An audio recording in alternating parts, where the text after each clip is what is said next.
Inspiration Station. I'm your host, Michael, a child and adolescent occupational therapist, and with me today is my co-host, Eleanor, also a child and adolescent occupational therapist. I've got a promotion. She did get a promotion.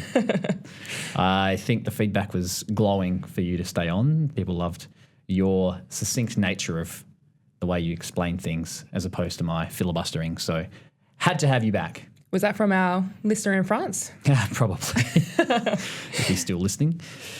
So obviously our podcast has a Q&A format. We take some of your questions, throw in some of our own, and hopefully find the fun in learning how to support the young people in our lives. If you have any questions, please send them through to OTFC Group on Instagram. Otherwise, podcast@otfcgroup.au is another way to reach us. And we've got one about Bodysocks. Someone's asking about helping people to use Bodysocks. Another challenging question, I think. There's a lot to this one about supporting a young person with an intellectual disability and various daily living skills within the school environment. But I did want to start with a question that came through, which was early intervention. What is the criteria for early intervention? So my question to you, Eleanor. You do love answering a question with a question. I do, and I do throw to you straight away. Early intervention as we know it, obviously it has changed over the years, but one thing I know we can say is that to support the young people in our lives, the best way to do that is through early intervention. If we're talking about research, evidence base, everything like that, early intervention provides the best outcomes for the young people. So there are certain criteria, and I guess when I'm looking at this question, I'm thinking two things. One, are they asking it in regards to early intervention in general? Yeah. Or is it in relation to how we in Australia would know it with the National Disability Insurance Scheme or the National Disability Insurance Agency and what their requirements are or what's their criteria for early intervention? So I don't know if you had any thoughts or how you wanted to answer that. And it's quite funny, I think, because speaking of the NDIS and early intervention, which is something that we manage all the time with a lot of the young people that we work with. So my mind's immediately jumped to that and how you can access information in regards to that. There's lots on the NDIS website about what that criteria looks like. I've even gone through just to sort of reacquaint myself with that, but they do have some information whether or not it's a young person who is under 6 that might have a developmental delay is the specific terminology that they use, or for a young person that's under 7 that has a specific diagnosis, and the NDIS website actually does go through with a list of potential diagnoses that might support eligibility with the NDIS. Quite often for early intervention, I think we hear more and more that if there's one or more supports required, so quite typically 2 or more in terms of therapeutic supports, that might increase eligibility and meeting the criteria within the NDIS. So I think if the question was in relation to that, I think the NDIS website's a really good place to start, because then you can go through what they've got there, what they outline in terms of their criteria, and whether or not you feel like your young person might meet those needs to access NDIS funding. If the website is overwhelming or busy or a lot of information, you know, how can we as OTs provide that information to a family? Let's say a young person comes through with their family and they want to get that information. Is that something we can do, or is the best step for them to go to the website, or to say an NDIS website, or is the best step for them to go to their GP? Or there are specific organisations that help families with their NDIS application, so that could also be a good place to start to help as part of that process. And I know sometimes we have families that come through who have either been referred by a GP or have a Medicare plan or something along those lines where they're not in the NDIS. And I guess that's the first step of early intervention, is it not? To have someone who presents with other difficulties in engagement in daily life, a disability, potentially that's not being diagnosed from birth, to then be able to have access to those services means to go through, as I said, say your GP or a health service where they may be able to help with that application. And I know we've had examples with some of the young people that come through where they've gone to their GP and they've got a Medicare plan to provide services, but then that allied health professional has said, that they may be eligible for NDIS, and going through the process with them to some extent can be something that OTs have done, or other health professionals, or psychology or speech therapy. I think that's the other thing. When I'm thinking of early intervention, I also think about what are the main services that person's going to access. And it's not necessarily a criteria, but it certainly helps understand where the supports are needed when we're thinking the main services for early intervention would probably be your speech therapist, an occupational therapist, potentially a physiotherapist, maybe someone like a pediatrician, even though that falls under a medical model. They're all important in that early intervention. Yeah. So when you're thinking of those things, it helps give you a bit of an idea of what do those services do, and that'll help you also know a bit more about what the challenges may be and how early intervention can assist. But as you said, the NDIS website does have a lot of information. Yeah, and I guess, when they're talking about early intervention, it's really about helping these beautiful young people to work towards their potential in those early stages. But knowing that for lots of families who access the NDIS or early intervention, it might be that involvement extends beyond that or is lifelong, but it's just all about getting the people in your corner to help you work towards the things that you're looking for that support with, and embrace, all those awesome things about that young person and how we can strengthen the things that they're good at, give supports with areas that they're needing that with daily functioning, like you said, and help them work towards that capacity to thrive. Speaking of strengths, the next question I had was about recommendations for a child with an intellectual disability and bad anxiety. She is 7. She won't eat at school, join in, or go to the toilet. That is a really, really tricky time. Yeah. Not just for that young person, but I think for that family and also for the school. I think it's sharing a lot, isn't it, about how potentially that anxiousness might be manifesting for them, and then how that's then going on to impact some of the things that they need to do in their day and how different it might look at school compared with at home. I know we were kind of approaching it as how can we break down all the different elements that might be contributing to what we see? Because that's always the case, isn't it? This is what we're observing, but there could be many things at play that are contributing to that. Yeah. And one thing I always go back to, and we talked about this off air, was if we consider in OT, they use a model that's come from, Canadian model of the PEO model, the person, environment, occupation model. And for students out there that are listening, if they are, they'll be very familiar with this. The Canadians have definitely provided us a lot of models and frames of reference to use in occupational therapy. But the PEO model gives us a really nice opportunity to combine the elements of an individual, what they have to do, and the environment that they're in. So the person being the individual, strengths, areas of difficulty, and where supports can be provided. The environment being where they are doing what they're doing. Occupation, as we have said in previous episodes, occupation isn't jobs. It could be, but occupation for a lot of young people is what they do every day, the meaningful things they want to do in their day-to-day life.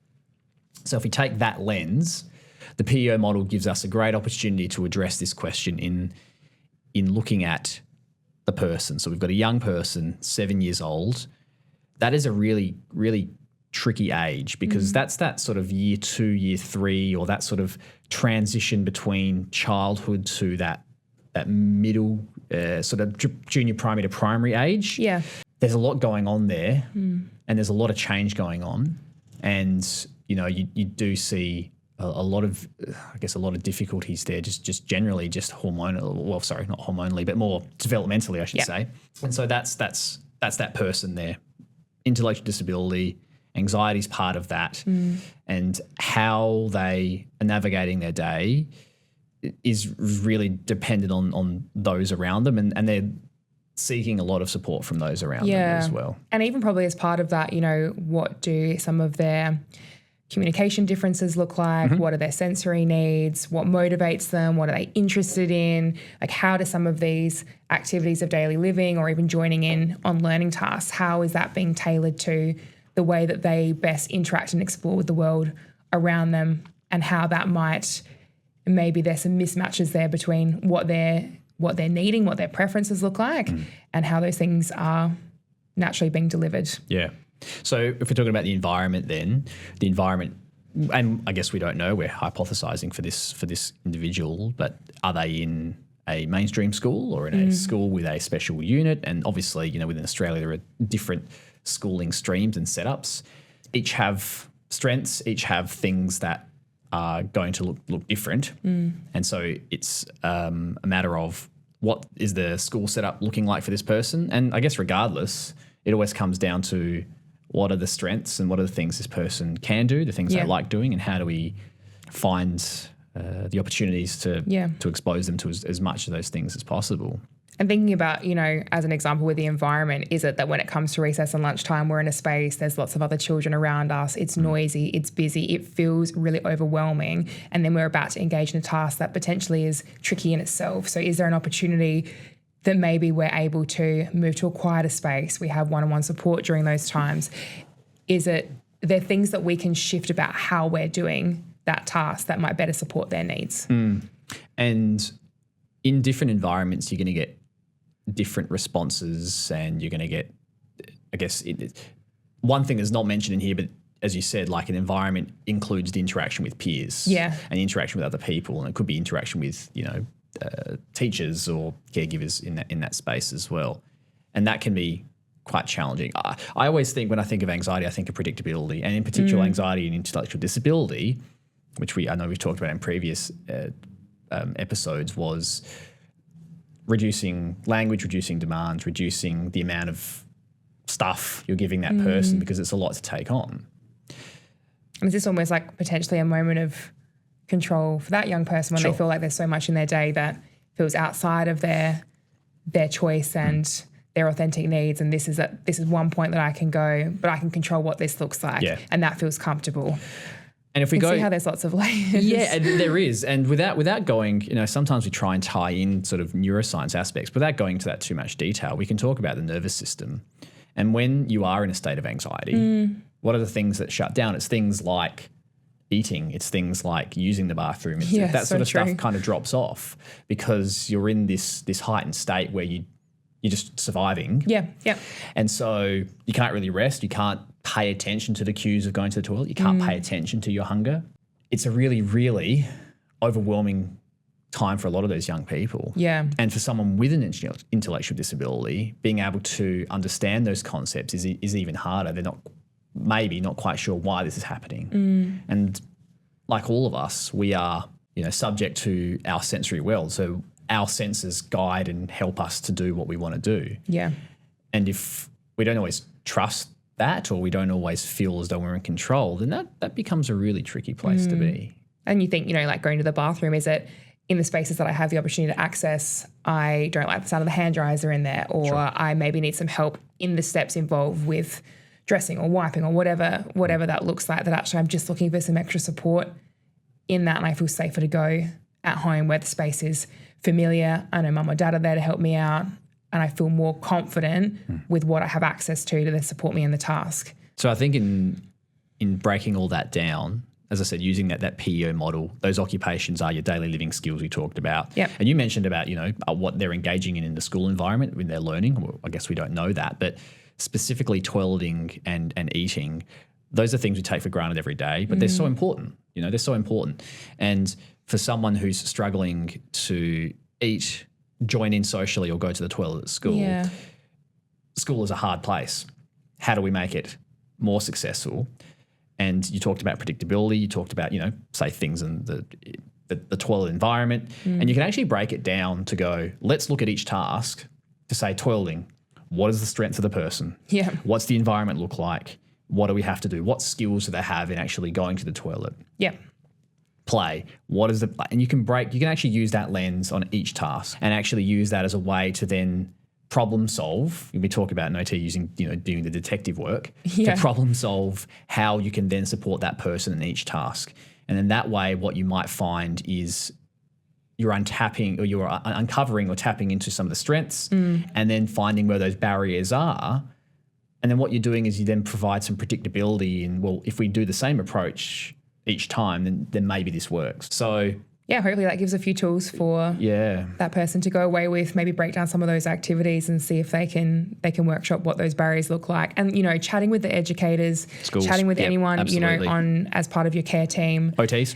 Because I was even just thinking, like, how often do we hear that, you know, my child doesn't go to the bathroom at school, they'll only go at home, or they're coming home with a lunchbox, they haven't touched it. I know adults that don't go to the toilet at work, they'll only go at home. You know? Like that's, I mean. And sometimes that's just a preference that they manage, but you just don't want it to be that they're withholding all of the time, all day, every day.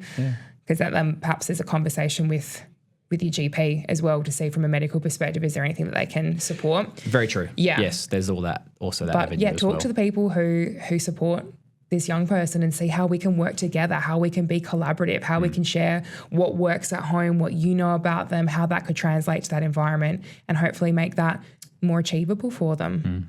I've got one more question for you, just for you. How do you, and this actually came from one of our clients, so thank you very much for reaching out, because just like we love the general public reaching out, when we've got young people that we've influenced over our time, we love to give back and love to hear their thoughts. So someone who's very special to us as well. Yeah, absolutely. And the question from this person is, how do you help kids who need a body sock? I think what we're really talking about here is regulation, isn't it? The body sock, which is a little bit like that Lycra or other material that covers over your arms, your shoulders, your whole body. I always think you look a bit like a starfish when you're in there. By the time you've moved your body inside of that. That's true. But it gives lots of deep pressure, lots of that proprioceptive input that we've been chatting about, which gives that sensory feedback through our muscles, our joints, our tendons. And what I love about that deep pressure is that can have a very grounding effect on the nervous system, on the body. So we're feeling potentially, if you respond to that, more settled in yourself, more organized. It can be very regulating. So I think anything that can also tap into that same sensory system could be really, really beneficial from a regulation perspective. So thinking anything where you have to push, pull, crash, climb, work against resistance, heavy work, could be some things that you might incorporate into your day that would also meet those sensory needs similar to a body sock. I know some people also have tried things like Lycra sheets on beds. Yeah. And those, that elastic, I guess that elastane, what's in there? The elastic stuff that's in there that produces the given elastane. I'm going to say elastane. Anyway, that stuff's in there. And so you get a lot of that push and pull, and as you said, like the muscles and joints are really feeling every movement. The other thing I do, if I'm thinking of body sock, okay, maybe if it's needed quite regularly, have we tried something that's more compression-y, like compression garments? So like a brand like Jetproof have a variety of compression garments that provide consistent deep pressure input. Yeah. Now, I know some people don't like constriction. Some people love it. Yeah. I think maybe... Just depends on what your needs are. Absolutely. I think I've always liked it because I prefer like skinny jeans, and if I go running, I like to have tights and things like that. Yeah. I'm like, maybe I've always liked the pressure. Yeah. And I never really tapped into that. But if you're one of those people, then maybe it's an untapped sensory need that you've always had, and you've just accommodated for that. But for this young person, if you're using a body sock and you're not sure how to use it, then you can talk to your OT. Yeah. How you might use it, how you get into it, what it could be used for, like for thinking specifically of the body sock itself. Yep. Times of days that might work for, how you can incorporate that in routines. Yep, absolutely. Yeah. So I really, I think we have talked about in previous episodes about understanding the role of sensory tools, and this is a sensory tool, and it's a break off from true sensory integration. But what it does provide is a sensory regulatory strategy, or a sensory modulation strategy, or however you want to term it, that can be used as part of your sensory toolkit. Yeah. I hope that answers that question, and some of the other ones hopefully provided a little bit more insight. Just a side note, you can probably see we've kind of changed our setup here as well. So just seeing if anyone noticed. Yeah, didn't want to make reference to that until right at the end. But hopefully the questions that we get through continue to provide insight and continue to provide some opportunities for others to interact with us. Yeah. We'll interact with you via our microphones. Unless you had anything else you wanted to share from today, or any other take-home messages? Nothing extra from me. Nothing extra. Great. Well, then, in that case, we might make sure that if you do have any questions, to plug our socials, spam them if you must. At OTFC You might regret Group. that next time. I don't manage the socials, so it's fine. Otherwise, That's true. We'll get you to us later. yeah, Eli at the back there, he's not smiling at the moment, but that's that. No, he is actually. Great. Thanks, Eli. So Eli can manage that. Otherwise, podcast@otfcgroup.au is the other way you can reach us. Or, you know what? If you're a parent or a client or someone who is in sessions and they want to ask us a question, I mean, I've had that recently. I'm more than happy to answer those questions on one of our episodes as well. If you're a student listening, as long as it's relevant to OT, we'll do our best to answer it. So, Sounds like a plan. so until next time, everybody. And shout out to Fletch if Yes, you're listening. Have a course. good night. And we'll see you next week. See you then.